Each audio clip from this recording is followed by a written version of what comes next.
शिमला में कांग्रेस ने बीजेपी पर साधा निशाना। कांग्रेस महासचिव देवेंद्र बुशहरी ने दिया बयान, कहा चुनावी नजदीकियों के चलते प्रदर्शनकारियों पर खर्चे जा रहे करोड़। शिमला में 17 नवंबर को बीजेआईएम की प्रदेश कार्यकारी समिति की बैठक। लोकसभा चुनाव को लेकर रणनीति पर होगी चर्चा। बैठक को लेकर युवा मोर्चे की तैयारियां शुरू। सोलन में माल रोड और गंज बाजार से हटवाया अतिक्रमण। दुकानदारों को अतिक्रमण न करने की दी चेतावनी। नगर निगम कमिश्नर के आदेश पर हुई कार्रवाई। सिरमौर में एनएसएस के विद्यार्थियों की नई पहल। प्रदूषण के बारे में लोगों को कर रहे जागरूक। प्रदूषण मुक्त दिवाली मनाने के लिए किया प्रेरित। और हिमाचल प्रदेश में करवट लेगा मौसम। 2 दिनों तक बारिश और बर्फबारी होने के आसार। तापमान में आएगी गिरावट।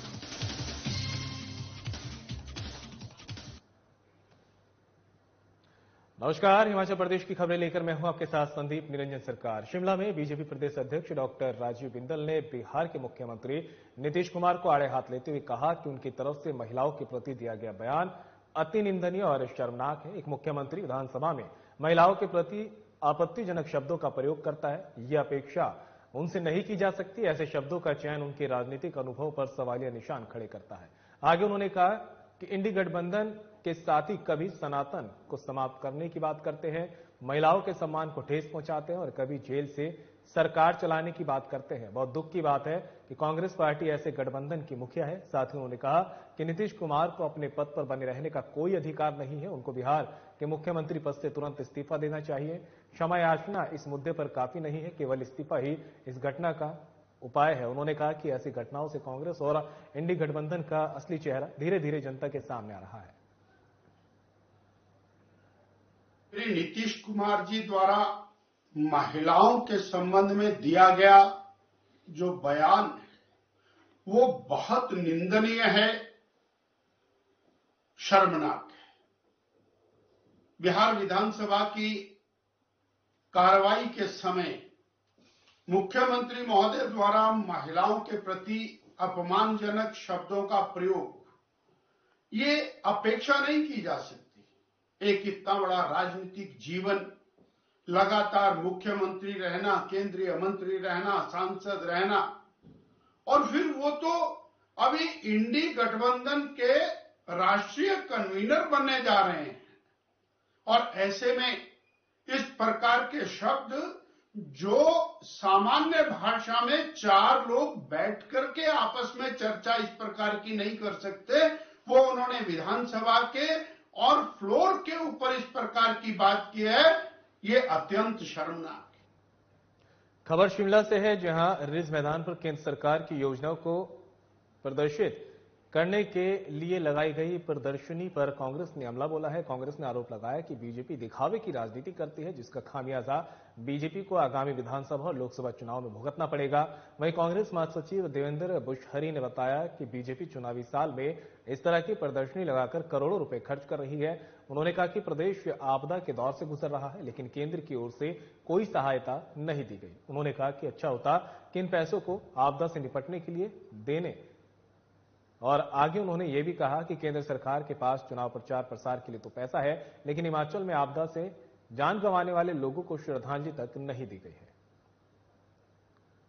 भारतीय जनता पार्टी ने हमारे जो ऐतिहासिक रिज मैदान पर जो प्रदर्शनी लगाई है, इसमें जो प्रचार और प्रसार उन्होंने प्रस्तुत किया, कांग्रेस पार्टी का एक सवाल भारतीय जनता पार्टी से रहेगा कि जितना फजूल की खर्चे इन प्रचार और प्रसार में भारतीय जनता पार्टी केवल दिखावे के लिए कर रही है, अच्छा होता कि प्राकृतिक आपदा में जिस प्रकार से हिमाचल प्रदेश में बहुत सारा नुकसान हुआ है, अगर ये पैसा उसमें खर्च होता तो आज प्रदेश की जनता भारतीय जनता पार्टी की धन्यवादी होती।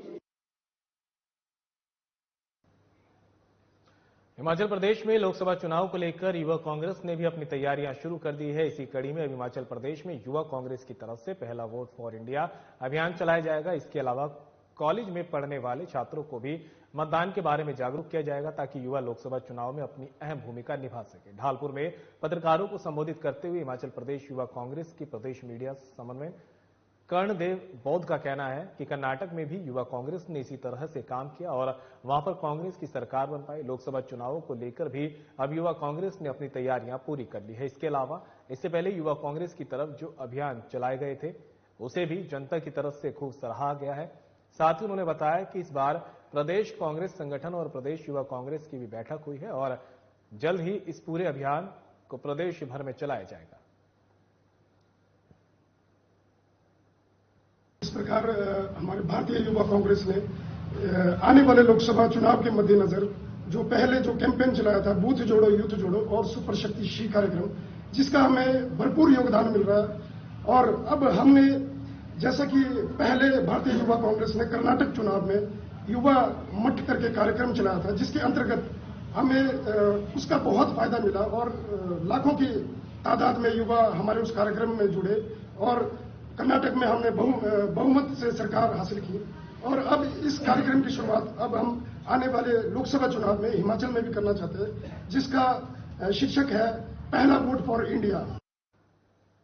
किसी भी राजनीतिक दल के युवा बैंक को उसकी रीढ़ की हड्डी माना जाता है। भारतीय जनता युवा मोर्चा का भी बीजेपी को आगे बढ़ाने में अहम योगदान है। 17 नवंबर को भारतीय जनता युवा मोर्चा की प्रदेश कार्य समिति की बैठक ऊना में होने जा रही है। इसे लेकर युवा मोर्चा ने तैयारियां शुरू कर दी। इस बैठक में मंडल सशक्तिकरण के साथ आगामी लोकसभा चुनाव को लेकर चर्चा होगी। साल 2024 में प्रधानमंत्री नरेंद्र मोदी के हाथ मजबूत करने के लिए हिमाचल भारतीय जनता युवा मोर्चा चारों सीट पर जीत दिलाने के लिए मेहनत करने वाली है। वहीं भारतीय जनता युवा मोर्चा हिमाचल के अध्यक्ष तिलक राज ने कहा कि हाल ही में सभी पदाधिकारी राष्ट्रीय कार्य समिति की बैठक से वापस लौटे हैं। अब 17 नवंबर को ऊना में प्रदेश कार्य समिति की बैठक होगी। आगे उन्होंने कहा कि इस कार्य समिति की बैठक में बीजेपी के वरिष्ठ नेताओं का मार्गदर्शन मिलेगा। साथ ही उन्होंने विश्वास जताया कि साल 2024 में एक बार फिर नरेंद्र मोदी देश के प्रधानमंत्री बनेंगे। केंद्र सरकार की 9 साल की उपलब्धियां जन जन तक पहुंचाने का जो काम है वो युवा मोर्चा पहुंचाने का काम करेगा। और इस कार्य समिति में हमें जैसा आगामी योजना पर विस्तार रूप से चर्चा होगी और पूर्व में हुए कार्यक्रमों की समीक्षा होगी।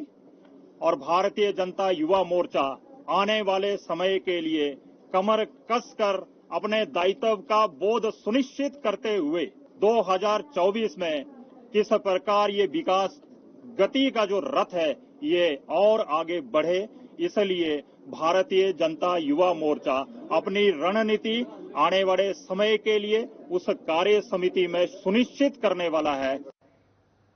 दीपों का त्योहार दीपावली को जहां महज कुछ ही दिन बाकी है, तो ऐसे में चेतना संस्थान बिलासपुर से जुड़े दिव्यांग विशेष बच्चों की तरफ से हाथों से दिवाली का सामान बनाया गया।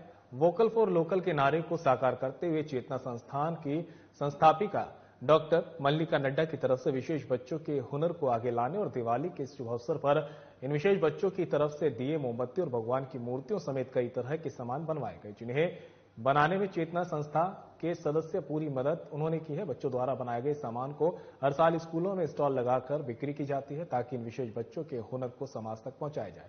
वहीं चेतना संस्था बिलासपुर की प्रिंसिपल पूजा कुमारी ने कहा कि त्योहारों के मौके पर इन विशेष बच्चों की तरफ से विभिन्न तरह के सामान बनाए जाते हैं, जिनकी बिलासपुर जिला के विभिन्न स्कूलों में स्टॉल लगाकर बिक्री की जाती है। मैं यहाँ पर मिनर्वा स्कूल में एग्जीबिशंस के लिए आए हैं, साथ में हमारे दिव्यांग बच्चे भी आए हैं, जिसके थ्रू हम कैंडल्स की एग्जीबिशन हमने यहाँ पे लगाई हुई है। जो हमारे दिव्यांग बच्चे हैं वो विशेष शिक्षकों व वोकेशनल ट्रेनर की मदद से कैंडल्स मेकिंग करते हैं। साथ में हम एग्जीबिशन राखी वगैरह की भी लगाते हैं। तो इस बारी हमने जो भी कैंडल्स वगैरह बनाई हैं वो दिव्यांग बच्चों के थ्रू बनाई है। तो मिनर्वा स्कूल में ये बच्चे इन दिव्यांगों को प्रोत्साहन देने के लिए यहाँ पे इन चीजों को खरीद रहे हैं, ताकि वो इन कार्यों को इनको मोटिवेट कर सके। आज हमारे स्कूल में एक चेतना संस्था जो दिव्यांग बच्चों के लिए काम करती है, उन बच्चों की तरफ से कुछ स्टॉल्स लगाए गए, जिसमें कि दिए और कुछ फैंसी आइटम्स लेके वो बच्चे आए थे, जिसमें कि हमारे स्कूल के बच्चों ने उन बच्चों से परचेजिंग की है। और ये फर्स्ट क्लास से लेके +2 तक क्लास के बच्चों ने इसमें पार्टिसिपेट किया। उसमें उनके स्टॉल्स में गए और काफ़ी अच्छी चीज़ें वो बच्चे बना के लाए थे और हमारे बच्चों ने उनको पसंद भी किया और खरीद के भी लेके गए हैं। तो इस नोबल कॉज के लिए मैं चेतना संस्था को भी बधाई देता हूं कि वो इन बच्चों के लिए इतना काम कर रहे हैं। सोलन में नगर निगम की तरफ से त्योहारी सीजन के चलते माल रोड गंज बाजार से दुकानदारों की तरफ से सड़क पर किए अतिक्रमण को हटवाया गया और दुकानदारों को चेतावनी दी गई कि वे सड़क पर अपनी दुकानों के बाहर सामान ना लगाएं। वहीं जानकारी देते हुए नगर निगम के कमिश्नर जफर इकबाल ने बताया कि बाजार में त्योहारी सीजन के चलते लोगों की आवाजाही बढ़ी है, लोगों को आने जाने में परेशानी ना हो और लोग आराम से सामान खरीद सके, इसलिए बाजार में अतिक्रमण बर्दाश्त नहीं किया जाएगा।